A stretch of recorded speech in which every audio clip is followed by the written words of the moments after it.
ನಾನ್ ನಿಮ್ಮಪ್ಪಂಗೆ 500 ರೂಪಾಯಿ ಸಾಲ ಕೊಟ್ಟಿದೀನಿ ಅನ್ಕೋ. Okay ma'am. ಅದ್ರಲ್ಲಿ ಒಂದಿನಕ್ಕೆ 100 ರೂಪಾಯಿ ತರ ನಿಮ್ಮಪ್ಪ ನಂಗೆ ದುಡ್ಡು ವಾಪಸ್ ಕೊಡ್ಬೇಕು. Okay ma'am. ಹಾಗಾದ್ರೆ ಇವಾಗ ಹೇಳು, ನಿಮ್ಮಪ್ಪ ನಾನ್ ಕೊಟ್ಟಿರೋ ಸಾಲನ ಎಷ್ಟ್ ದಿನದಲ್ಲಿ ವಾಪಸ್ ಕೊಡ್ತಾರೆ? ಮೇಡಮ್, ನಮ್ಮ ಅಪ್ಪನಿಂದ ಅವೆಲ್ಲ ಎಕ್ಸ್ಪೆಕ್ಟೇ ಮಾಡಬೇಡಿ. ನಮ್ಮಪ್ಪ ಒಂದ್ಸಲ ಸಾಲ ಇಸ್ಕೊಂಡ್ರೆ ಮತ್ತೆ ವಾಪಸ್ ಕೊಡೋ ಮಾತೇ ಇಲ್ಲ. ಅತ್ತೆ, ಕಾಫಿ ಕುಡಿತೀರಾ ಟೀ ಕುಡಿತೀರಾ? ಮಾವ, ನಿಮ್ ಫೇವ್ರೇಟ್ ಕೇಸರಿ ಬಾತ್ ಮಾಡಿದಾಳೆ ನಿಮ್ ಮಗಳು. ರೀ, ಅಲ್ಲಿ ಯಾರು ಇಲ್ವಲ್ರಿ? ಯಾಕೊಬ್ಬೊಬ್ರೆ ಲೂಸ್ ತರ ಮಾತಾಡ್ತಿದ್ದೀರಾ? ಅಲ್ಲಿ ಯಾರು ಇಲ್ಲ ಅಂತ ಗೊತ್ತು ತಾನೆ.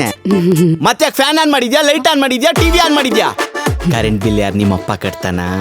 ಹೋಗ ಆಫ್ ಮಾಡೆ. ಸಾರಿ. ಚಾನ್ಸ್ ಸಿಕ್ಕಿದಾಗ ಎಂಟಿನ ರುಬ್ಬಿಡ್ಬೇಕು. ನಮ್ಮ ಅಪ್ಪ ಬಂದ್ಮೇಲೆ ಇದನ್ನ ಹೇಳ್ಬಿಡು. ನಾನು ದುಡ್ಡು ಕೊಡ್ಬೇಕಾಗಿರೋದು ನನಗೆ ಕೊಟ್ಬಿಡ್ಬೇಕಷ್ಟೇ. ಫ್ರೆಂಡ್ಶಿಪ್ಪೇ ಬೇರೆ, ವ್ಯವಹಾರನೇ ಬೇರೆ. ಯಾಕೆ ಅಳ್ತಿದ್ಯಾ? ನಮ್ಮ ಅಪ್ಪ ಹೇಳ್ತಾ ಇದ್ರು ಸಾಲ್ಗಾರ ಕಾಟ ಜಾಸ್ತಿ ಆಗ್ತೈತೆ, ಲೆಟ್ರ್ ಬರೆದ್ಬಿಟ್ಟು ಸೂಸೈಡ್ ಮಾಡ್ಕೊಂಡು ಸತ್ತೋಗ್ತೀನಿ ಅಂತ ಇದ್ರು. ಅದ್ರಲ್ಲಿ ನಿಮ್ಮ ಹೆಸರು 99% ಆಗೋ ತರ ಇದೆ, ಅದಕ್ಕೆ ಅಳು ಬರ್ತಾ ಇದೆ.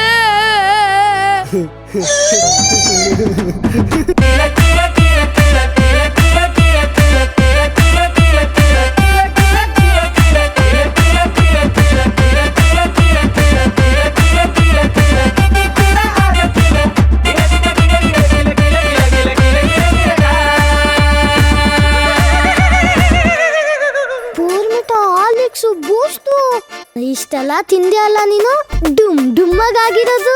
ರುಗೋದರ ಚಬರ್ಕರು. ಏಯ್, ಯಾವ್ದು ಬೇಕು ಫಸ್ಟ್ ನಿಂಗೆ? ಬೂಸ್ತು, ಉಪ್ಪ, ತೊಗರಿ ಬೇಳೆನ, ಚಟ್ನಿ ಪುಡಿ. ಲೇ ಲಡ್ಡು, ಏನೋ ಇದು? ಲೇ, ಇದು ನಮ್ಮನೇಲಿ ಮಾತ್ರ ಅಲ್ವೋ, ಇಡೀ ಮಿಡ್ಲ್ ಕ್ಲಾಸ್ ಫ್ಯಾಮಿಲಿ ಅಮ್ಮಂದಿರ ಕಿಚನ್ ಸಿಸ್ಟಮ್ ಕಣೋ ಇದು. ಕಷ್ಟಪಟ್ಟು ಬದುಕುತ್ತಾರೆ ಮಿಡಲ್ ಕ್ಲಾಸ್, ಅಡ್ಜಸ್ಟ್ಮೆಂಟ್ ಇವರ